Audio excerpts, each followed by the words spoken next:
Harry's potential return comes at a difficult time, a delicate time for the royal family. The Duke of Sussex, soon to turn 40, is at a personal crossroads.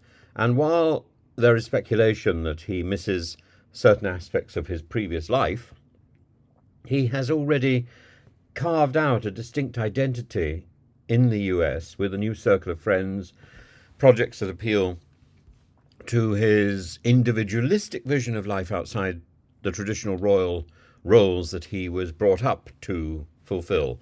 And according to the Daily Telegraph, Harry's new life in California is amazing, filled with opportunities that allow him to remain both in the public eye and committed to causes close to his heart, particularly mental health and veterans affairs. Meghan Markle remains firmly rooted in her American life, and her recent forays into business, notably through her lifestyle brand, have faced challenges.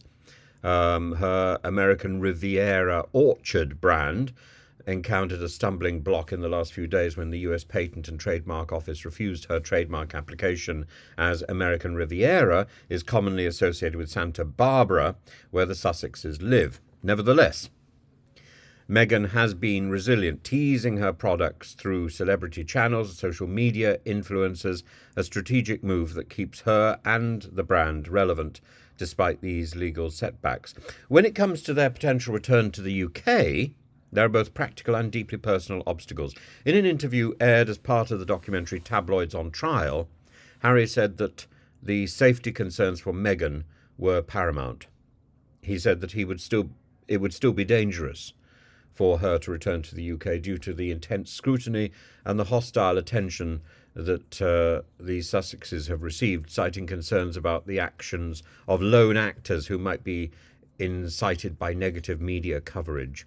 All it takes is one lone actor, and there are things of genuine concern for me, he said.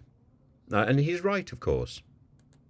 I think he's safer in the UK with proper security, with a proper security group, but than he is, frankly, in the US. But it's ensuring that he gets that. And then there's the broader context of how a return might be perceived within the royal family. Reports of both Prince Harry and William, both attending family funerals, have done little to quell rumours of tension.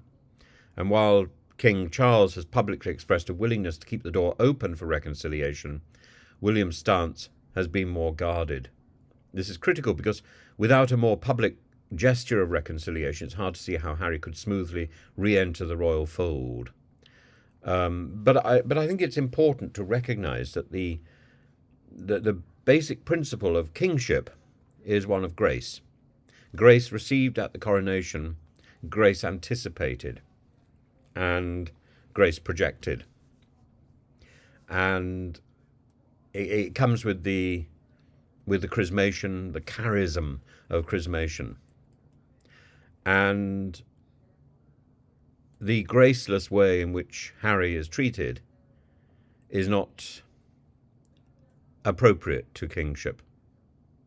And whether that is King Charles III or whether that is his immediate and expected successor, Prince William, the Prince of Wales, both should be thinking more seriously about this concept of grace and acting gracefully. It's got nothing to do with whether Harry wants to return to the UK or not, as a lot of comments are about Harry wanting to return or not wanting to return. No, he's got a perfectly good life in California. It's irrelevant to this issue. There are two parts to this story. Number one is whether Harry wants to return. And number two is whether the royal family would welcome his return. Number one is neither here nor there. He is born into this life. He is a royal, and he can't quit that role. He is of the royal blood. And the idea of a working royal or a non-working royal, this is a modern convention and is based on celebrity status, not monarchy. It's an absurd idea, and it's a sort of rubbish which is championed by people like Simon Case and so on. These advisors to Kensington and to Buckingham Palace, and they are talking rubbish. But the second issue is about the role of the monarch itself and the role of monarchy itself, and this charismatic, this grace, and it should begin in the family.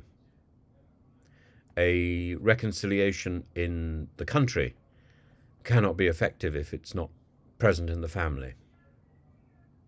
That's what the royal family is about. So a fracture in the royal family is a fracture in the country.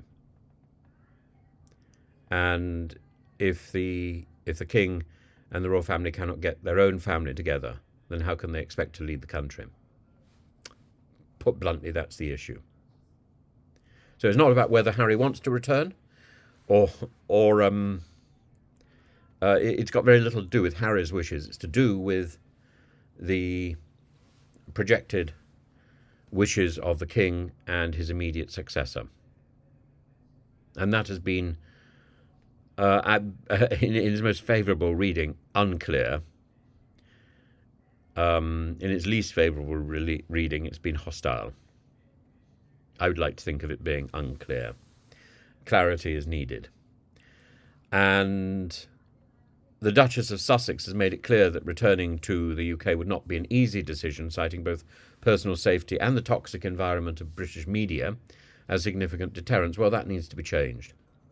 Even as she engages in public diplomacy, such as her recent speech in Spanish during the event in Colombia, where she proudly updated the audience about her daughter Lilibet, the broader public discourse in the UK remains sceptical of her motivations and her future involvement with the royal family. It's also essential to consider the dynamics within the royal family itself.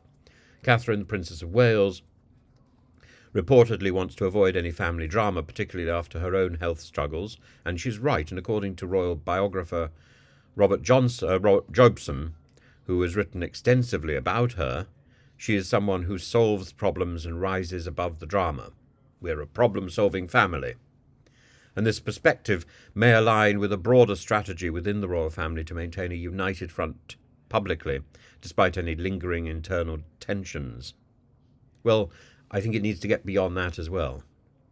It needs to, the lingering tensions need to go.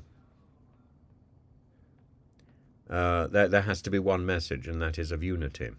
Unity in the family, unity of purpose, unity in the country. So while Harry's return as a part-time royal is possible, and I think is to be encouraged, it hinges on several factors, chiefly a reconciliation with Prince William, a clearer sense of how Meghan would fit into the equation, and the couple's ability to navigate the tensions of public life in the UK. Not impossible. These are not big issues to deal with, though they seem big.